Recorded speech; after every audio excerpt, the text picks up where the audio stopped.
महाराष्ट्रातल्या तमाम ओबीसी बांधवांना, भटक्या विमुक्त जाती जमातीच्या बांधवांना माझे हात जोडून कळकळीची विनंती आहे की हा महाराष्ट्र शासनाचा जो GR आहे, जो जरांगेंना मुंबई बाहेर काढण्यासाठी हतबल असणाऱ्या शासनाने जो हा GR काढलाय, या GR मधला शेवटचा जो पॅराग्राफ आहे, तो पॅराग्राफ एका ॲफिडेव्हिटवरती गावामधील एका जरी माणसाकडे कुंड्याचं सर्टिफिकेट असेल आणि त्या माणसानं जर हे ॲफिडेव्हिट दिलं तर त्या गावातल्या ज्या माणसांनी सर्टिफिकेट मागितलंय त्या माणसांना हे सर्टिफिकेट मिळणार आहे।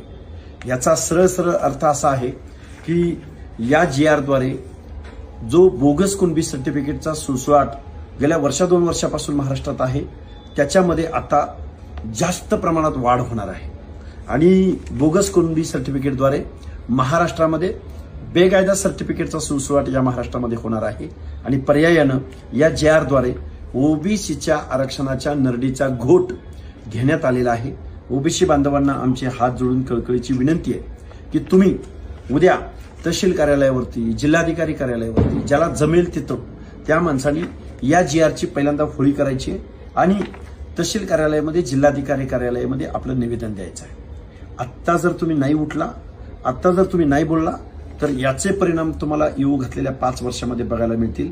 स्पर्धा परीक्षा देणारे विद्यार्थी असतील किंवा उद्या पंचायत राजमध्ये निवडणुका लढणारे कार्यकर्ते असतील, बांधवांनो कधीतरी उठा, कधीतरी जागा व्हा, या GRचा अर्थ समजून घ्या, इथल्या आमदार खासदारांना याचा जाब विचारा। आज रोजी तुमचं आरक्षण संपलेलं आहे, शासनाला असा GR काढायचा कुठलाही अधिकार नाही।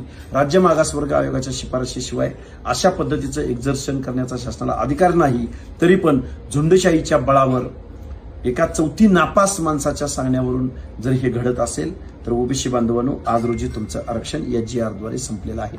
ठरवा आणि उद्यापासून आंदोलनात सहभागी व्हा।